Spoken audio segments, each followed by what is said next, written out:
18 जनवरी 2023 NASA administration bill Nelson ने यह घोषणा कर दी कि नासा 2028 तक एक ऐसा रिवोल्यूशनरी प्लेन को डिजाइन करेगा जो एक सिंपल से जुगाड़ से पूरे एयर ट्रेवल की कीमत करीब 30 गुना कम कर देगा। To reduce as much as 30% the fuel consumption with better engines.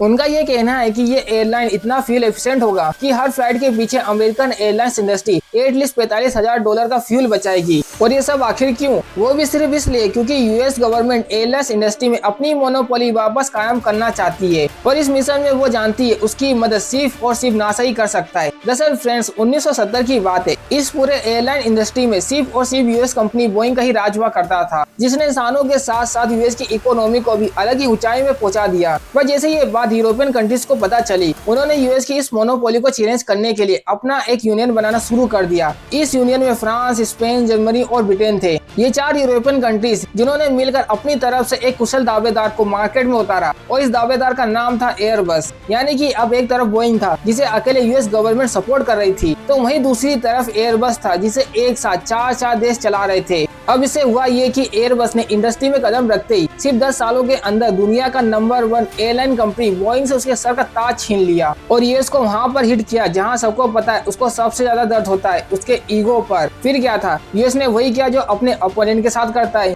Giving back a disruptive response और simply a bigger response than necessary. मिसाल के तौर पर सबको पता है उसने अर्ली 90s में पूरे यूएसएसआर को टुकड़े में बांट दिया था, लेकिन फिर भी उसने रशिया का पीछा नहीं छोड़ा। उसने रशियन नेबरिंग कंट्रीज के साथ मिलकर एक नया ऑर्गेनाइजेशन ही खड़ा कर दिया by the name of NATO. So from this you can kind of understand what the mindset of the US has been historically and how does he react to any situation. So जैसे US को ये पता चला कि अब European airline industry में number 1 बन चुकी है, तो उसने उन यूरोपियन गवर्नमेंट पर एयरबस को अनफेयर सपोर्ट देने का एलिगेशन लगा दिया। अब ऐसे में यूरोप ने भी इसका जवाब देते हुए यूएस पर सेम एलिगेशन लगाए, पर फिर दे रियलाइज इसमें दोनों का ही लॉस हो रहा है और आपस में मांडोली करने में ज्यादा समझदारी है। और इसका नतीजा उन्होंने इस झगड़े को पोज किया और 1992 में एक आपसी agreement large civil aircraft sign कर दिया और एक दूसरे पर कुछ कंडीशन सेट कर दी। कंडीशन लाइक दोनों भी गवर्नमेंट अपने अपने एयरलाइंस को एक फिक्स ही सब्सिडी देंगे, उससे ज्यादा नहीं, और आगे भी अगर किसी और चीज में कॉम्पीट करना हो तो उसके लिए एक लेवल प्लेनिंग फील्ड बनाएंगे।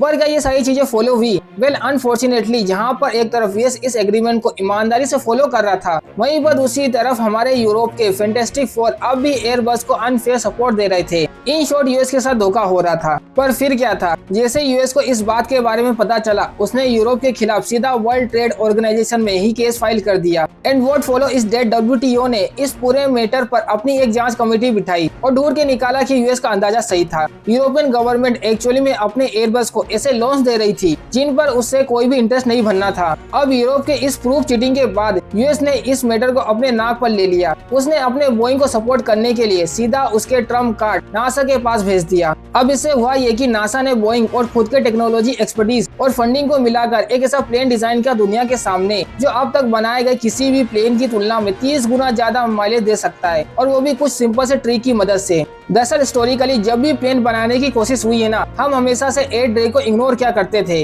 Until the first flying experiment in the year 1981। उन दिनों जब इन एक्सपेरिमेंट की शुरुआत हुई थी, तब एरियोटर को पहली बार ये पता चला कि उड़ान भरते वक्त एक प्रॉब्लम आती है, and that is air drag. काफी समय तक कोई नहीं समझ पा रहा था कि इसे कम कैसे किया जाए, पर तभी इसका एक सॉल्यूशन आया for the German aviator Otto Lilienthal, जिन्हें आज सभी द फ्लाइंग मैन के नाम से जानते हैं। In fact Otto Lilienthal constructed various wings and conducted experiment on them. In this experiment, he noticed that drag had some effect on the left on the wing. और इसीलिए उन्होंने इस ड्रैग को डिटेल में स्टडी किया और उससे यह कॉम्प्लिकेटेड ड्रैग वर्सेस लिफ्ट का एक ग्राफ लोड करके दोनों के बीच का रिलेशन हमें दिया। But this is not enough, अभी भी कुछ तो कमी थी, और इसीलिए इसको कुछ सालों बाद एक अमेरिकन एविएटर सैमुअल लैंगली ने अपने एक्सपेरिमेंट में यह पता लगाया कि विंग्स को लंबा करने से उस पर लगने वाला जो ड्रैग है ना, वो काफी हद तक कम होता है। और आगे इन दोनों एविएटर के फंडों को इस्तेमाल करके 17 दिसंबर 1903 को राइट ब्रदर्स ने दुनिया की फर्स्ट कंट्रोल फ्लाइट की और हमारे लिए एयर ट्रेवल के दरवाजे हमेशा के लिए खोल दिए। But you see the Wright brothers plane was a airborne structure through which air could flow very easily.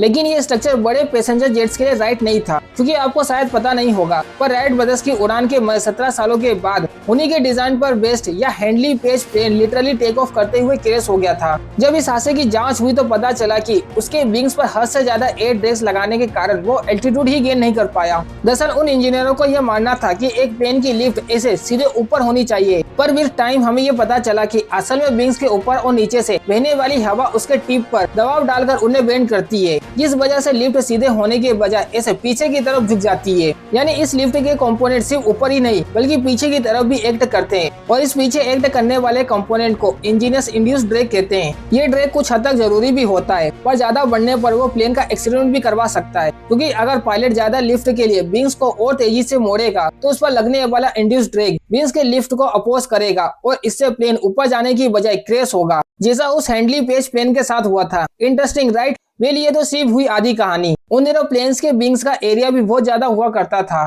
यानी कि जब हवा उससे टकराती तो फ्रिक्शन की वजह से पैरासिटिक ड्रैग बनता, जो इसकी स्पीड पर असर डालता है। यानी इंजीनियर को अब दो ड्रैग से निपटना था। तो सबसे पहले इंड्यूस ड्रैग को कम करने के लिए उन्होंने विंग्स को लंबा किया। इससे हुआ ये कि लंबे विंग्स के टिप में छोटे विंग्स के मुकाबले दूर होने से प्लेन में इंड्यूस ड्रैग का इम्पैक्ट कम हो गया, और पैरासिटिक ड्रैग से निपटने के लिए उन्होंने विंग के फ्रंट को एक पेयर शेप दे दिया। अब इस शेप की वजह से ज्यादातर हवा उसके फ्रंट से टकराकर ऊपर चली जाती थी, यानी हवा का विंग्स के साथ कम से कम कांटेक्ट होता था, जिस वजह से फ्रिक्शन, इंटर्न और पैरासिटिक ड्रैग कम हो गया। सिंपली स्पीकिंग फ्रेंड, जितने लंबे और पतले विंग्स उतना कम ड्रैग, और इसी के बेसिस पर आज जो विंग्स का length to width ratio set है उसे हम एक्सेप्ट रेशियो कहते हैं। इस एक्सेप्ट रेशियो का फंडा बस इतना सा है कि किसी भी एयरलाइनर कंपनी को अपने प्लेन्स का लेंथ टू विड्थ रेशियो इसके अंदर रखना होगा for optimise efficiency, because the less drag you have the more fuel efficient the plane is and the more profit commercial airlines can make. So recommended aspect ratio के हिसाब से wing के length to width का ratio 9 से ज्यादा नहीं होना चाहिए। पर गेस व्हाट, नासा ने एक ऐसा डिजाइन बनाया है जिसका एक्सेप्ट रेशियो 1.5 गुना ज्यादा है। देखो, यह है नासा और बोइंग के प्लेन का डिजाइन जो ट्रांसोनिक ट्रस ब्रेस विंग पर आधारित है। तो इस डिजाइन की खासियत यह है ना कि उसके विंग्स लंबे और पतले होने के साथ साथ हल्के भी हैं।